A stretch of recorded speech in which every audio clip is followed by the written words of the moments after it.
Narayana Rao asked Baba, how can we retain contact with the avatar constantly?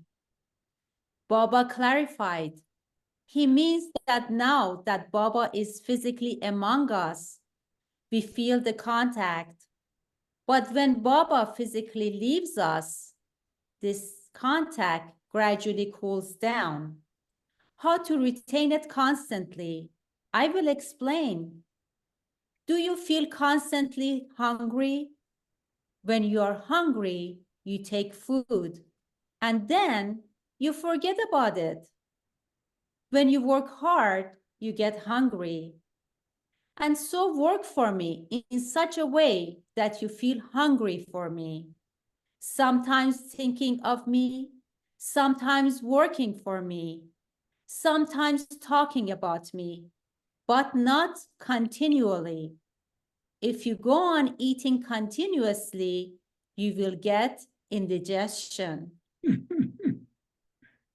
Before going to sleep, say, Baba, I entrust all that I did to you, thoughts, spoken words, good and bad deeds.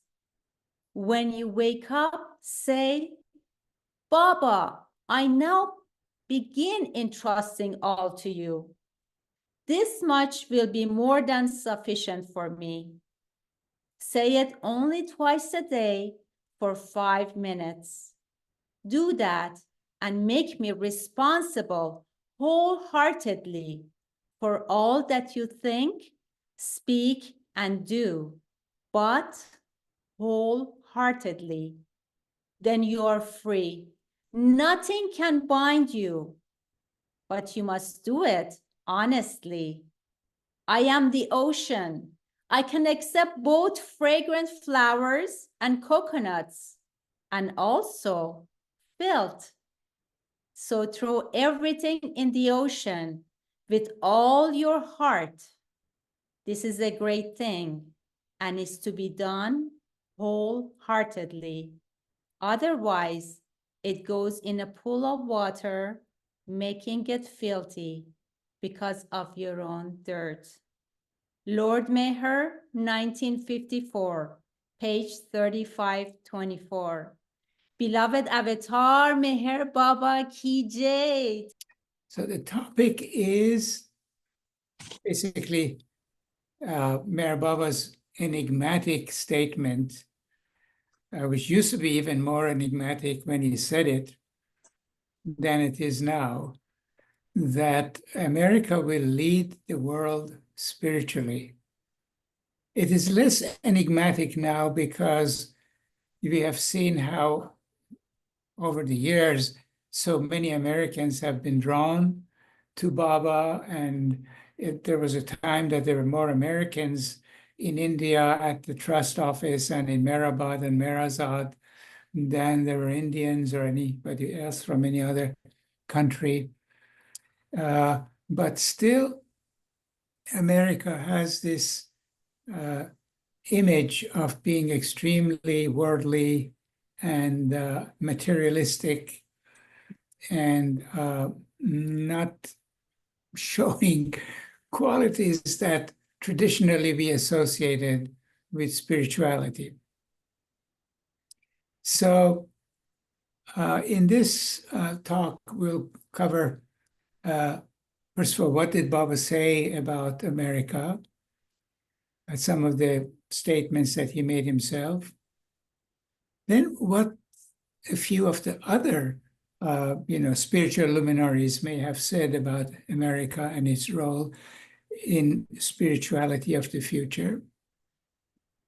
And then we will delve into how does America's characteristics lend themselves to Baba's mission of establishing the principle of unity and replacing the predominantly winding processes of creation with unwinding. As we have spoken before, this is what Baba is bringing. He's bringing the principle of unity to establish it, but at a new level of unity. Even though unity is unity, but when it is expressed in creation, Baba has upped it. So how does America lend its qualities to bringing about that sense of unity? And also we have talked about how in the past, winding was predominant and very few people unwound. And Baba is changing that in his new world so that over time, more people will be unwinding. And how does America play a role in that way? So the context of Baba's work in America is spiritualization of the world and the establishment of the experience of unity at a universal scale. Baba talked about how his work was universal and how this sense of unity is not going to be isolated to just a few spiritual people, but as he said, it would be available to all. So Baba is bringing in something totally new. And so Baba's work with America is going to be cast in this framework. We can summarize his external activities with America this way, very simply. He made 6 trips to America, more than he had made to any other country outside of India. He spent more time in America than in any other country, 100 days. He had an accident in America. He had only had one other accident, that was in India. And he shed his blood in America. So, and then he created his home in the West in America. And he established a spiritual lineage in America, which was reoriented for his new world. In other words, it wasn't based on the traditional ways that the spiritual lineages and spiritual paths of the past, but it was created for the future and for the new world that he's bringing about. So these are some of the highlights of his external activities. And here are a few of his statements about America. He said, I intend bringing about a great spiritual revival in the near future, utilizing the tremendous amount of energy possessed by America for the purpose. My reason for starting in America is that America, being the most deeply engrossed in material things and suffering the most in consequence, is the soil on which a new spiritual rebirth will first take place. Very clear. America now leads the material side of the world, of the universe, and has such infinite possibilities that it can lead the world spiritually if awakened. And then he said that he had come to do that. He also said, I want to make the Americans realize the infinite state which I myself enjoy. Folks, that's us. He's talking to us. He says, I want to make the Americans realize the infinite state which I myself enjoy. And then in response to a set of questions that were put to him, he finally summarizes and he says, be sure of one thing. America is destined to lead the world spiritually. No equivocation there. Very clear. But there have also been other spiritual figures who have made statements about the spiritual destiny of America. One of them was the very great Vivekananda, who was a disciple of Ramakrishna. And he came, I think it was 1926, 1980, no, it was in 1980 something, to America, to a world religious conference, and brought for the first time the spirituality of India. He was very fond of America, and he would celebrate 4th of July in India. And here's some writings about his views. He saw America as a fertile ground for spiritual growth, where individuals could find fulfillment by combining the material advancements of the West with the spiritual insights of the East, paralleling some of the statements Baba made later. Another person was Hassan Nizami. Hassan Nizami was, at the time of Meher Baba, perhaps the best known and most respected Sufi leader in India. He was from the Chishti order that Meher Baba later reoriented one section of it, which became Sufism reoriented. Baba had written a biography of Upasni Maharaj, written it in the sense that he had asked first Bailey to research it, and then Baba himself would give comments, anecdotes and information about it. And then he wanted it translated into other languages. And for the Urdu translation, he said, "Tell me, who is the most respected spiritual figure? I want him to write the introduction." And they told him it's this fellow, Hassan Nizami from Delhi. And he lived right next to Nizamuddin Aulia's Dargah. That's where Nizamuddin Aulia was buried. And as we all know, whenever Baba was in Delhi, he would often go and pay respects at Nizamuddin Aulia's samadhi and identified him as a perfect master.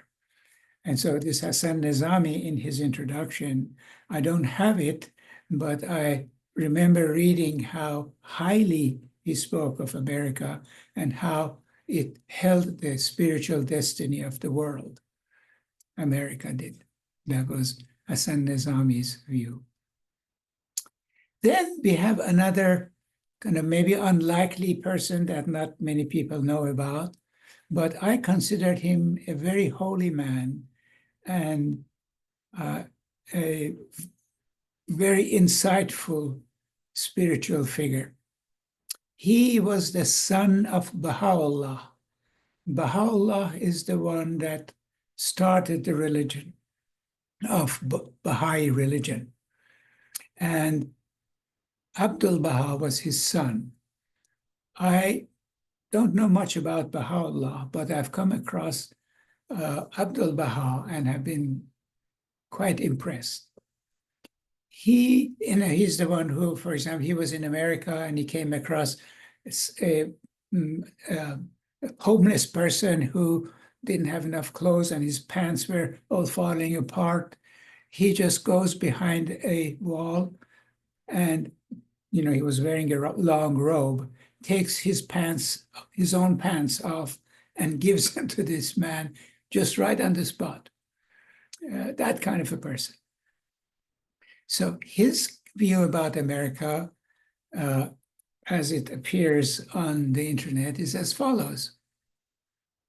A recurring theme in Abdul Baha's addresses is that God has destined a great role in the world for America, to lead the way in establishing the oneness of humanity. He added that America has advanced materially to a very high degree, but must develop to a similar degree spiritually in order to fulfill this lofty destiny. So very close to all of the statements that Baba made. And Baba made those statements later than these people. Okay. Now, from a common sense perspective, if something totally new is to be created, which Baba is certainly said he was going to do, the best environment for it is one that has minimal baggage from the old.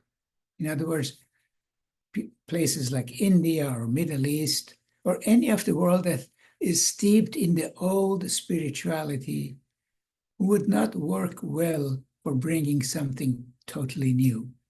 It would have all that baggage to deal with.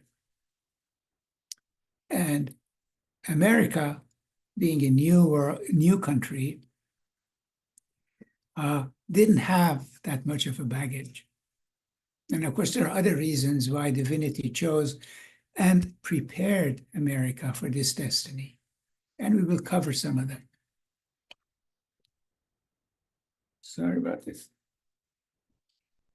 Now,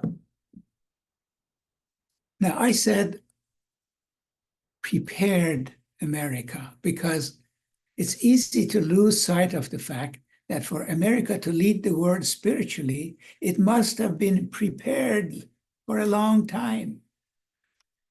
And when we look at it, it's really bewildering to follow the unfoldment of God's plan and see how everything followed a precise and intricate plan. And we can trace how divinity prepared America to assume its role for Baba's new creation, for his new world. We can trace it all the way back to 4.3 billion years ago when Earth was first formed.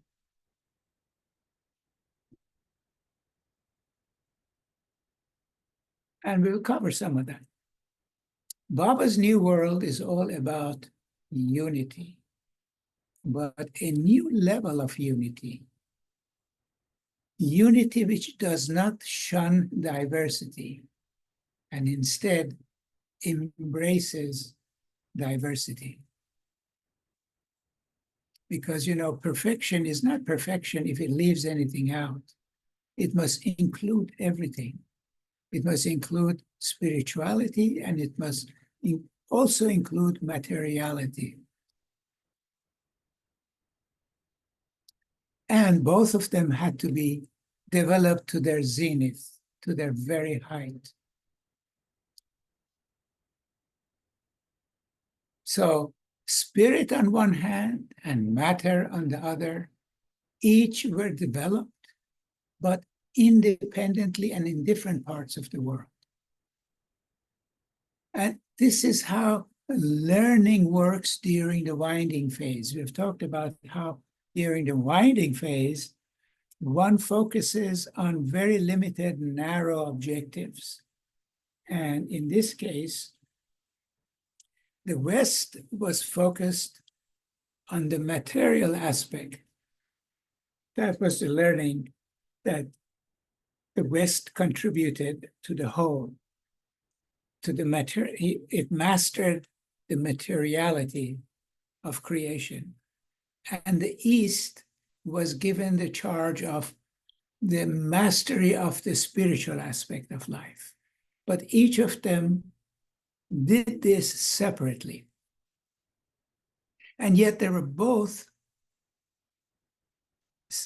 as important as each other. Our traditional way of thinking is that, the materiality is not spiritual. But true spirituality is perfection, is something that includes both materiality and spirituality. And the reason they had to be developed in different parts of the world is that different lands have different energies and can support different forms of thought, societies, people, animals, vegetables, etc. And we've talked about that a little bit. And now, since this is a repeat, I'm just repeating that. Divine energies circulate through the earth and follow different patterns and blends according to the divine design. And this gives each geographic region its particular character and pattern of life. From the color of a flower to the culture of each region. And it inclines human consciousness in different ways depending on the land where that consciousness is located. By divine design, currents bathing the Western Hemisphere incline consciousness outward towards the gross world. And this has allowed immense developments of the lower mind, or the rational mind, the intellect in the West. And one of the functions of the lower mind, or head, is to serve humanity for its survival. And that is done through mastery over matter, of learning about the physical world, gadgets, inventions, things that make life easy in a material way, so that people don't have to spend all of their life thinking about how to make a living, how to find food, how to prepare the food, and how to go hunt and all of that. All of that is now made much easier thanks to the intellect and the achievements of the intellect. And that mastery of matter has now reached its zenith. Another characteristics of the lower mind is that it helps develop the ego.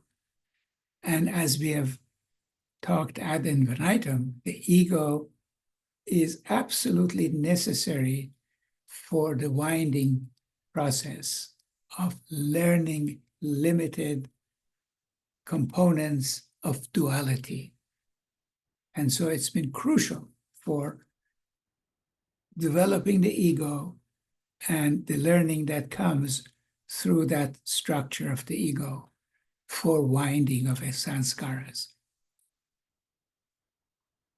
The Eastern Hemisphere, that was the West. Now the Eastern Hemisphere was focused on spiritual learning and internal relationships with God. In the East, consciousness moved inward and upward with a focus on God and eternal values rather than the material and human values that were the focus of the West.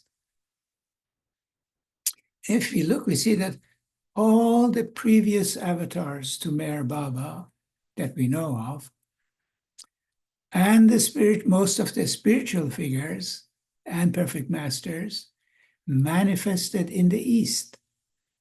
Zoroaster, Ram, Krishna, Buddha, Jesus, Muhammad, all the avatars manifested in the East or on the border of the East. In contrast, Baba identified only 4 real saints, and only one of them was a perfected soul who was in the West, who was Saint Francis. By the 20th century, the East and the West had each reached a level of completeness, the zenith of their destined purpose. They had completed winding of their respective learnings, and now it was time for unwinding to begin, which is blending, unifying, bringing all the opposites together. all the things that the East had learned, all the things that the West had learned. During unwinding, opposites come together. So the time has come for the coming together of these two opposites, of the East and the West, the head and the heart, as Baba put it. He said, I shall bring about a happy blending of the head and the heart.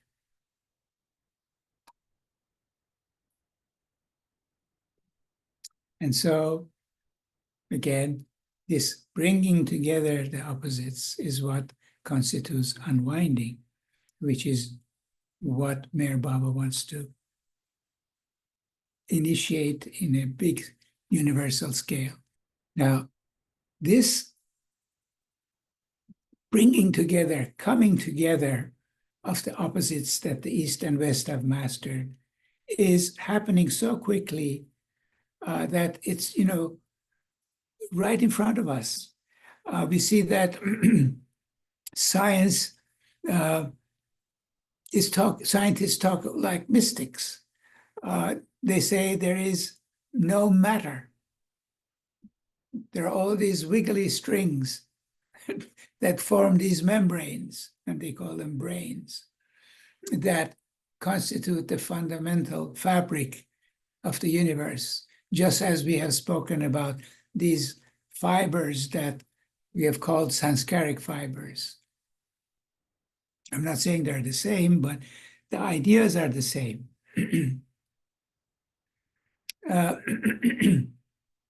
And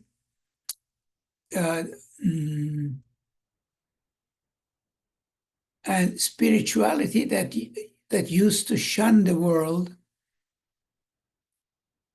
and invited people to leave it to find truth is embracing the world. It used to be that the old spirituality would say, the world is bad, leave it behind, materiality is no good, let's go into the caves. But now, spirituality is embracing living in the world. In fact, most of the great masters of the cuspy time that we are in, Ramakrishna, Ramana Maharshi, Nisargadatta, Aurobindo, and all the other great ones are no longer saying you have to leave the world. They say you live in the world. And of course, Baba clarified that without the world, without the illusion, without Maya and the materialized world, consciousness could not mature, and that everything was not everything if it did not include nothing. He says that, the illusion is nothing, but everything must include even nothing. So that is the unity that Baba is talking about. He said, God is not to be sought by running away from life, but by establishing unity with the one in the many. Purity, love, and service are the elements of spiritual life. And these are things we do in life. We live a pure life. We live with love, and we serve. Another place, Baba says, I repeat, materialism and spirituality must go hand in hand.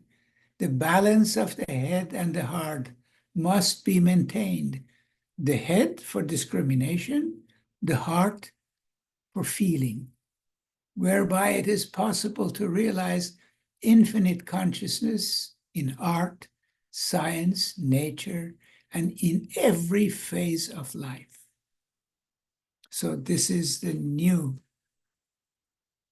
spirituality, which is embracing everything, including materiality.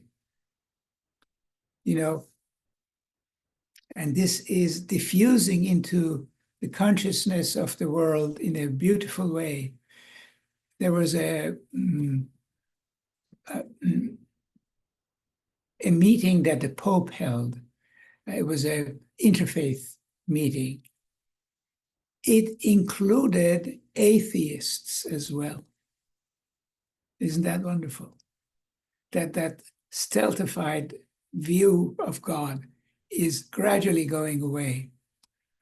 That all the work that Baba did in the inner planes is now manifesting here on the physical plane. So Baba was after true unity that blended spirituality with materiality. And Baba did not want uniformity. He wanted unity in the midst of diversity. He said, I have come to sow the seed of love in your hearts, so that in spite of all superficial diversity which your life in illusion must experience and endure, the feeling of oneness through love is brought about amongst all the nations, creeds, sects, and castes of the world. This is part of his final declaration that he gave in 1954. And as it turns out, the landmass of America has qualities that support both diversity and unity. And we'll talk about that a little bit. Over time, North American continent has been touched by and formed from nearly every tectonic plate. As you know, Earth is made out of these tectonic plates that keep moving around and colliding with each other and then separating and moving some more and then coming together again. And the United States, what we called America, is also called the United Plates of America by the geologists, because it is actually made out of components from many, many different parts that have come together and congealed and made this. And as a result, we will see that people from multiple parts of the world gravitate to this land. And so people are attracted from all over the world, and they come here and they are blended together, just like the land masses are. And here it pioneered a new type of government that expressed the principle of unity in the midst of diversity.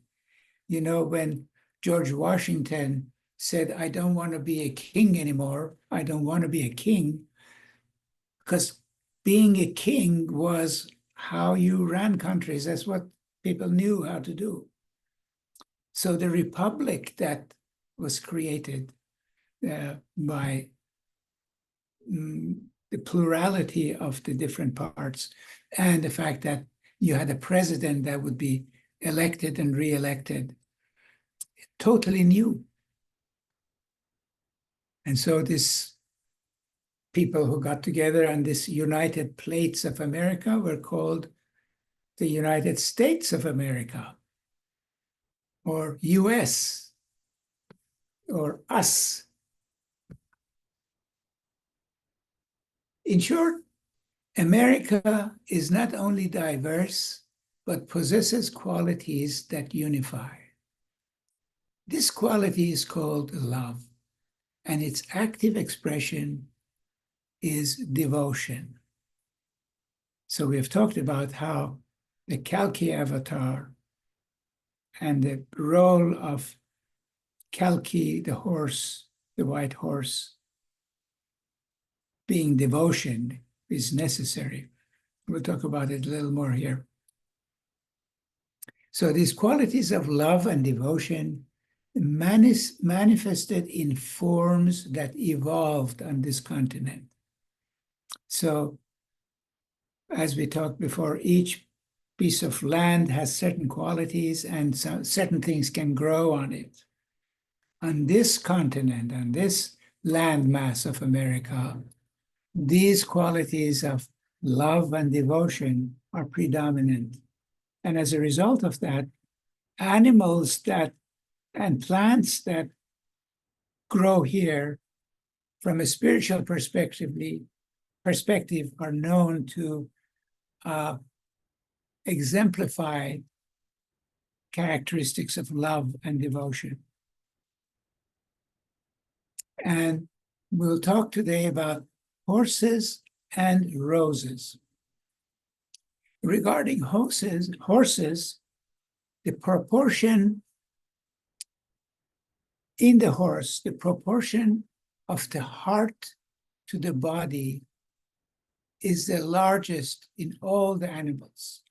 There is no animal, even elephants, whose proportion of the heart to the body is as large as it is in the horse. The horse has the biggest heart of all the animals. And it's a puzzle to scientists that how could this be? Why is it that it's this way? And of course, we have talked about the white horse in spiritual literature and Kalki, which represents pure devotion. And the Kalki avatar needs pure devotion for his work. And he rides on the devotion of the white horse called Kalki. And white represents purity, so this is pure devotion. And horses, according to Wikipedia, I'll read to you what it says.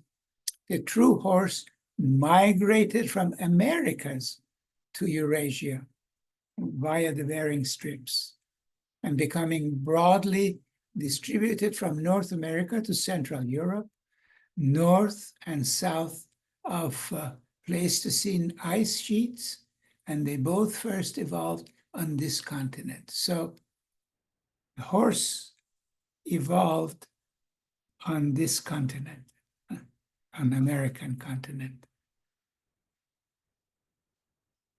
And roses.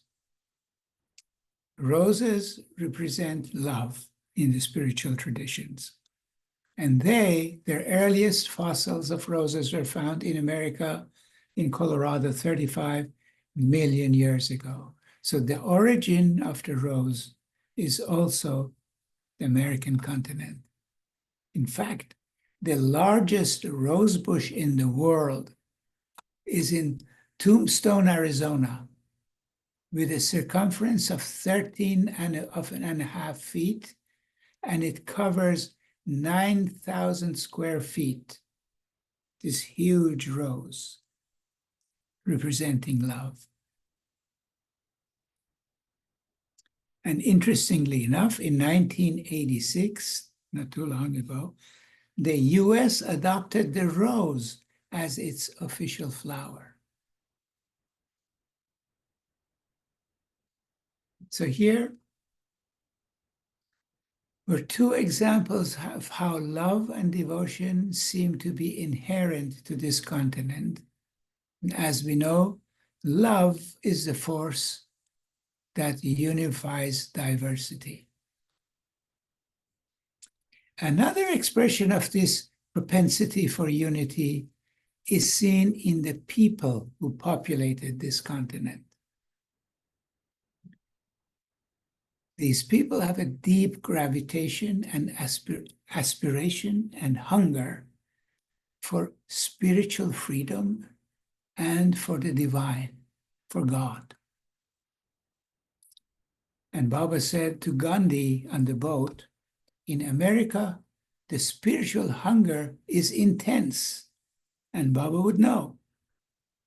And we are going to cite some examples of how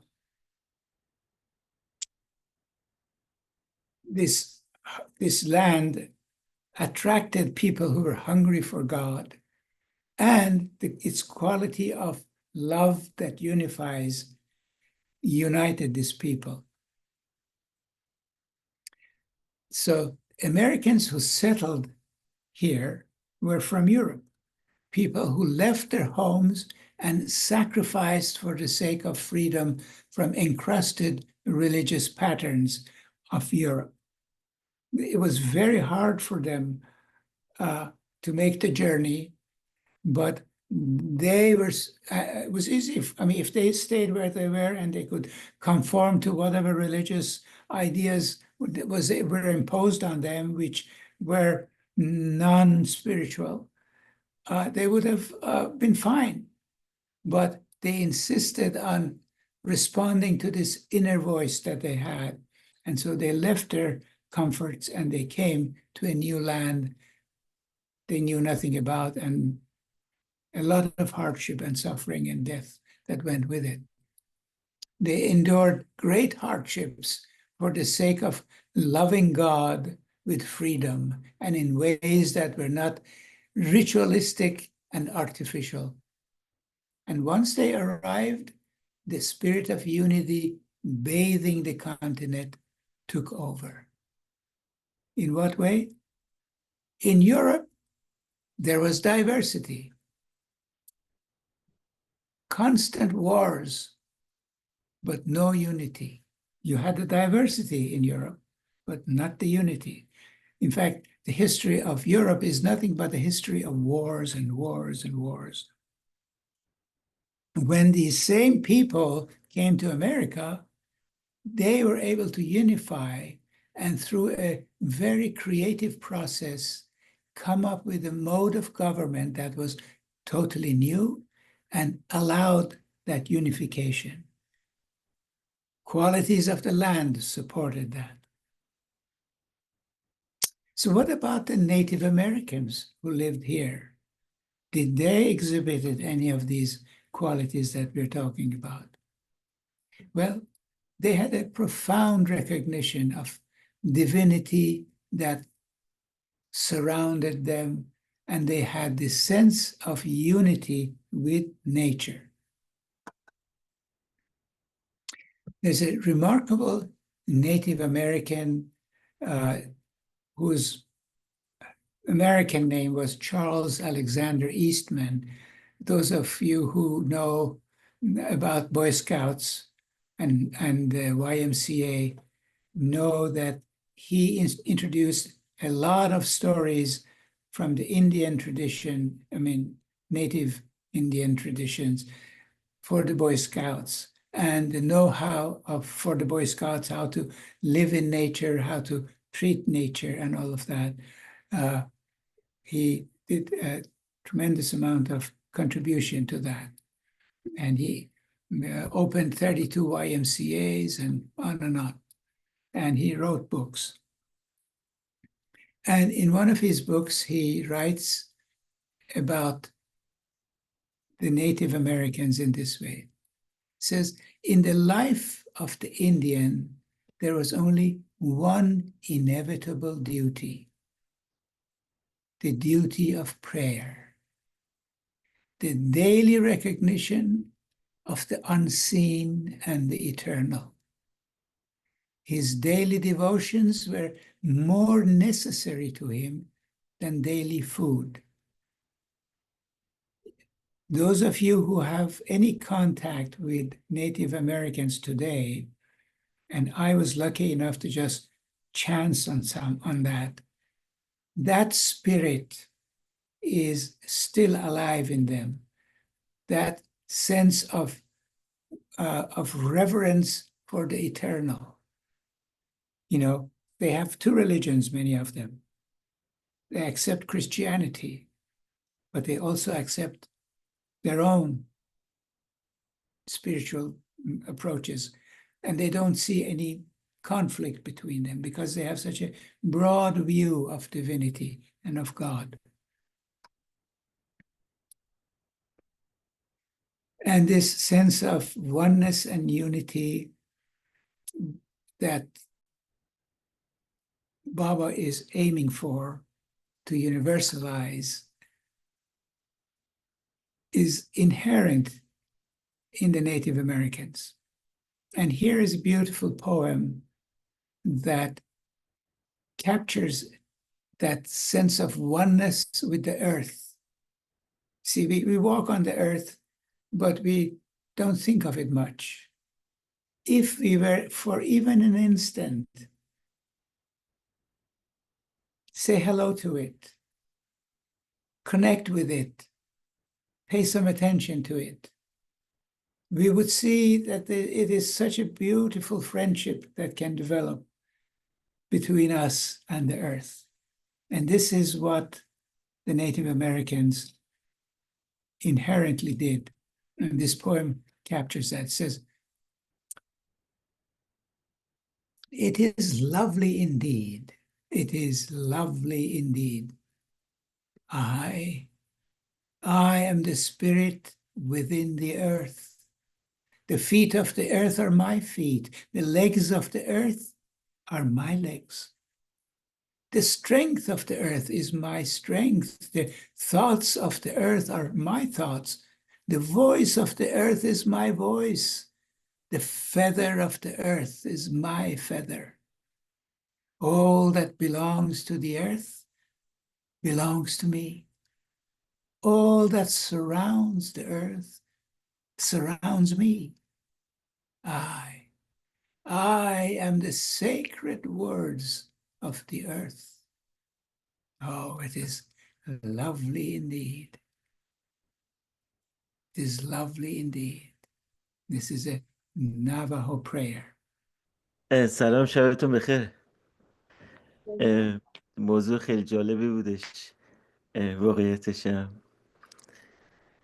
دکتر در مورد دو عالم صحبت میکرد، عالم معنوی و عالم ماده، و بعد گفت که چقدر الان تو این زمان دیگه فرقی بینشون نیست. جالب بود که چون این تضاد، جدایی در مورد خوب و بد توی دین، همه از جهنم فرار میکنن که برن بهشت. توی معنویت یکی شده، یعنی در برگرفتن خوب و بد، بهشت و جهنم. نه فرار از این به سمت اون، اینو لگد کن اون بهتره، بلکه در برگرفتن دوتاش و دونستن که دوتاش داره سر تکاملی خودشو میکنه. اما خب مسئله دینی یه طوری بود تشریح شده بود که وحشتناک، اینطوری اونطوری، و توی زمانی کار میکرد. اما کانشسنس انسان عوض شده، بزرگ شده، متحول تر شده، الان چیزا رو خیلی یونیتی تر میبینه، اینقدر جدا نیستن. و بابا اون استارت انگار تو اون سالا،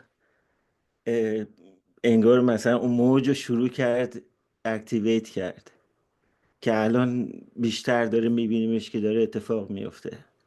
مرزا به خاطر اومدن اینترنت از بین رفته و دنیا یه دفعه شروع کرد به شاخ و برگ در آوردن طوری دیگه. منظورم خیلی یونیفای تر. توی دایورسیتی البته دکتر داشتن اشاره میکردن. منظور اینه که در بر بگیریم این تفاوت ها رو، و فکر میکنم معنویت به اینجا رسیده بود که همه چیز رو میخواست در بر بگیره و فرار از یکی به سمت یکی، و یکی خوبه یکی بده نیست، بلکه همش لازمه این زندگیه. خیلی ممنون دکتر، واقعا خیلی ممنون، متشکرم. It's so interesting what you're saying, and I was glad you mentioned the indigenous peoples and was wondering how you're going to knit it all together. And I'm particularly interested because I'm in a book club and we just finished reading this book called The Blonde Indian, which is a very different perspective on land from the Western view of land. And basically, if it's okay, there's a paragraph at the back of the book I'd like to read, but in the context of their thinking about land, would that be okay? It ties in with what we're talking about. Yes, Elizabeth, please. Okay. Go. So at the beginning of the book, you know, in the preface, she's saying, "This is our land, for we belong to it. We belong to Linglet Ani. We can't help but place our love there." And at the very end, there's this kind of little essay she writes. She says, "Remember that the land is inspirited. It is quickened. When, as you conduct your life, you chance to see an eagle or a wolf or a bear, remember that it too is conducting its life, and it sees you as well, as does a tree and the forest itself. The very land sees you. When you remember this and feel this and know this, you will want to hug the land. You will want to embrace it. And when that happens, you can be sure that the land feels the same way about you. The land loves you. She misses her children. Jai Baba. Jai Baba Elizabeth. Thank you. Beautiful, beautiful sharing. Jai Baba. This whole thing, the East and the West, and the central issue is bringing unity between these two. And I think, beloved Baba, the 3 incredible weeks in 1954 and later, was it 54 or 53? And the East-West Gathering of 1963, where the materialization, enactment of bringing East and West together. And it reminded me of a quatrain from Rumi. You know, the East, the Orthodox Muslims, they do not consider, for example, the Christians pure, clean, kosher. So I remember when 50 years ago, my first wife, American, and we lived in Tehran. And my aunt, my mother's sister, that had breastfed me as a child because my mother didn't have enough milk. And this aunt was very religious. Later on, I heard that she had advised my mom that she has to have a separate set of dishes and silverware for my wife because she wasn't kosher. So, Yeah, that one well. you know, and the same thing, the general category was that there were the Muslims and there were the infidels. So everybody else was in the category of infidels. And, but you look at, it reminded me of this whole push for unity.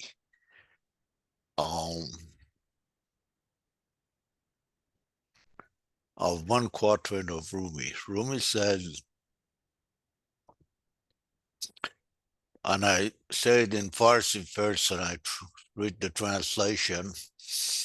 Ta madrisu manare viran nashavat asbab qalandari be saman nashavat. Ta iman kufru iman nashavat yek bande haq be haq musalman nashavat. Oh, funny. So Rumi says, not until all minarets and madrasas meet their ruinous end will the path of free men and women be paved. Not until faith becomes blasphemy and blasphemy becomes faith. I swear to God, not a single soul becomes a true master. This is Rumi, 800 years ago. It's so strong that a lot of Iranians, when they heard that, they said, Rumi said that? Yeah. Yeah, so that's something only Rumi and a few people would say. Now everybody is going to say it. Jai Baba, everyone. Well, you know, of course, what Farhad said is totally true about Baba coming those 6 times to the United States, establishing the spiritual center, setting the new spiritual hierarchy in the United States of America. But as a Mexican, I cannot help but say and think like, hey, what about the rest of America, right? Latin America, Central America, and Mexico itself. So I've always wondered, of course, this is just like the beginning. It starts in the United States of America, but of course, I guess that eventually it will go south, you know, to be like the whole of America. Because Baba is so specific, he would have said North America. That's the way just my mind works. And also, like, as I say, being from Mexico, and there are very few of us here, you know, Baba lovers, there are very few. However, all this great devotion here in Mexico for the Virgin of Guadalupe, which actually we have been exporting her like everywhere, even to Europe, you know, but of course in the United States, there's that devotion too, with the Mexicans that have been migrating to the States as well. So I don't know, these are just thoughts, you know, but the Virgin of Guadalupe is pregnant. And I kind of like to see that she's pregnant with Baba's new humanity in her belly. So that's all I wanted to share. I'm no expert or anything, but I just some thoughts. Very good point. And I think I agree with you that she is giving birth just like the female energy anywhere, any divine female force is aiding Baba's birth of his new creation. Hey, I just wanted to say a few words about Earth because Elizabeth brought it up. It is, Earth is a lot more significant in spiritual unfoldment than one thinks. The energy that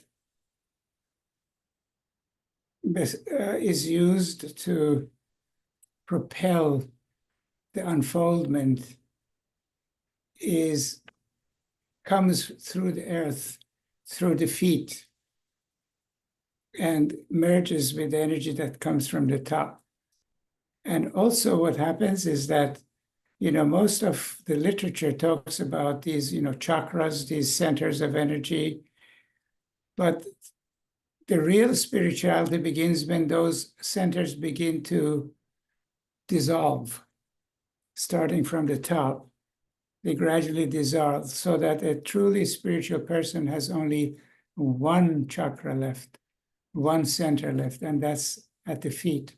And that is why the feet of the master is so holy, because all of his divine energy is on his feet. And that's why Baba walked so much. To kind of integrate his divine force to the earth and to pull the earth through his feet. And all great masters walk a lot. And it has to do with the qualities of the earth. So as we make love to the earth, we are aiding not only its evolution, but evolution of everybody, including ourselves.